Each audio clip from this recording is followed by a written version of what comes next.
He's here, boys and girls. He's here.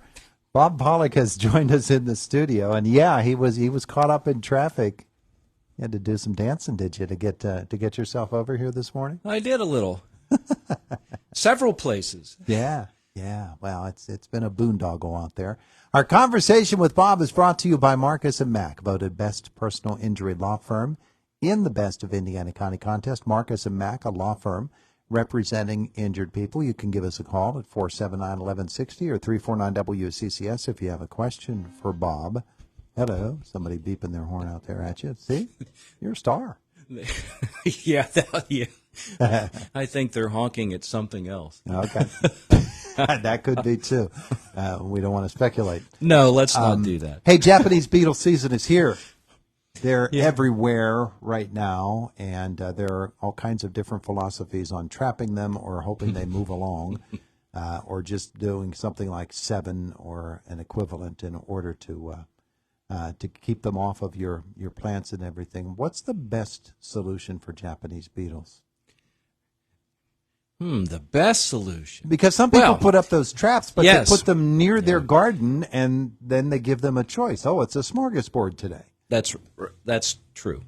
And I guess the best solution would be looking at the life cycle. Japanese beetles, of course, are an adult beetle. They fly. They can move around. The larval stage of the Japanese beetle are a grub, all right, which typically reside in our lawns and will feed on the turf roots. Yeah, that is the best place to control them, actually. Okay. In their life cycle, if we can control the grub stage, then we can pretty much prevent or at least really greatly reduce the amount of adults that are in a localized area. So we hire a bunch of moles. Yeah. Well, that you could do that. Then you have a whole other problem. Then we have the mole problem and making a mess. But yes, they do help contribute to feeding on those grubs and reducing the grub population, but cause some other damage in the process of doing that. But it's probably the most straightforward and probably the best way to at least reduce those populations is if we have that problem in our yard, then to take care of it there. Is that a granule type of thing? Yes, and typically, that'll be a granular application. It can be a liquid application. It's usually included if you do a fertilizer program. Oftentimes, that'll be included with one of those fertilizer applications, whether you do that yourself or have a lawn service coming in to take care of that, both the fertilizer treatment as well as the insecticide. Are you then waiting for it to soak down into the ground in order? Yes, so it has to move to the root zone where those grubs are feeding.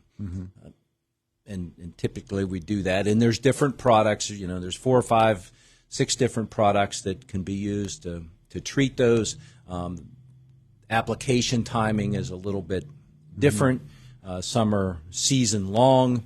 They'll say season long control, and oftentimes they want you to apply that back in May, and then it'll that active ingredient will stay active and stay around long enough to control this grub stage. Now, do grubs come at you in stages? Like grub then becomes Japanese beetle? Yes. And then grubs reappear? Correct. So the Japanese beetle, so and there's other stage, grubs. There's another one coming. Yeah, so the other grubs, one generation a year. So that's good. Other insects, we sometimes run into have multiple generations a year, but grubs are one generation a year. There's European chafers and some other insects and beetles that have grub stages as well. So we can't 100% assume that, I found a grub in the soil and so it's a Japanese beetle. Well, it may be a May beetle, June beetle, Japanese beetle, European chafer. All those have grubs. And how do they identify those? Entomologists look at the raster pattern, which is the hairs on their hind end. And the pattern of those hairs will identify which grub which species of beetle that you actually have. I'm getting a How very about that? unwanted mental image here. Thought you might just want to know that.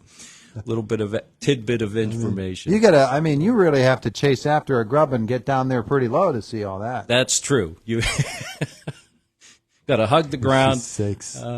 or take samples and put them under some magnification to do that. Why do we keep having But you controls back? are similar. Between those different grubs, they do have some different life cycles. That life cycle can last over a 2-year period. Most of them are lasting over an annual period. So we do a good job of controlling those grubs, then we won't see as many beetles or adults. And of course, too, some insects are only detrimental or destructive in maybe one stage of their life cycle.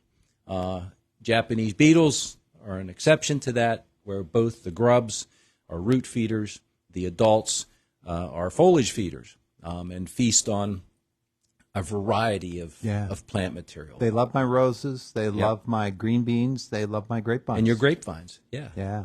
So they'll, and they tend to skeletonize. So they feed on that outer layer of the leaf, Leave the veins. and leave the veins, and even can leave like a bottom layer of leaf there. If there's a heavy infestation, they can do a fair amount of damage. So if we get to the stage where we have sensitive plants and we need to control those adults, then we can, select from those insecticides, 7 or carbaryl being an example of that.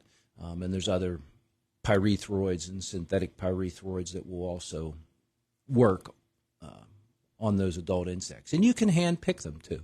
Because they do tend to group together, feast as a group, and so you can have a can and hold that underneath. And the traps, the bag traps that we see for Japanese beetles get very stinky, of course. Yes, but they do call them in. It's just I think it's more of a location type of thing with that, isn't it? And there's a sexual attractant, a pheromone that they use.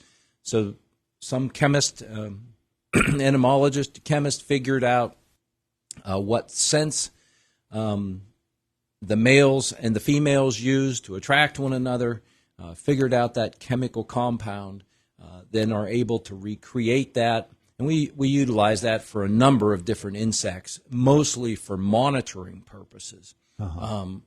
Is this insect in the area, and to what extent is it around? So those pheromones that's the best use of those. And so that's what they put in those traps. So we tend to attract them in. They may not have been there, or even on your property, might be on surrounding properties, but using those traps, then we're kind of baiting them in.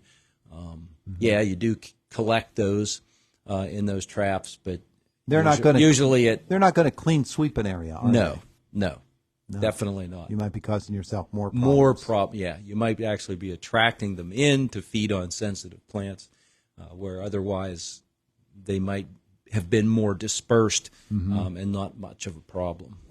Okay, so all of that this morning with Bob Pollock. I'm glad you made it in through all the traffic to tell us about that. You think your truck will be out there when you get back? It should be. It has. We can hope anyway. Gracious it's early sakes. yet. Hey, there's a call coming in, and I'm going to assume it's for you, but we have less than a minute, so we're going to take this call just to tell this listener that maybe he can call you back at the office. Good morning. Good morning. Hi. Can I ask a quick question? Yes, you can. Hurry. And I have a blueberry bush that I have to move, and it's about 6 feet tall. Do I cut it back when I move it? I have to move it within a month. Ooh, the worst time of the year to move plants. I know, but I have to move it. Get as big a root ball as you possibly can to preserve as many roots as you can, and then really get it replanted as quickly as possible, and then make sure it gets enough water that it doesn't dry out at all. Does it have a crop on it now? Oh, yes, I've been picking them. Yes, very nice. So that you may lose, you may lose that because just of the stress of moving that and cutting some roots off. And I would not cut that back yet. Now, if it's really overgrown, you might take like 1 or 2 of those oldest, biggest, thickest canes out and then go from there. Okay, Great. We're out of time. I Thank appreciate you so the call. much. Thank You're you. welcome. It is the voice of Indiana County. It's WCCS 101.1 FM, AM 1160, WCCSradio.com.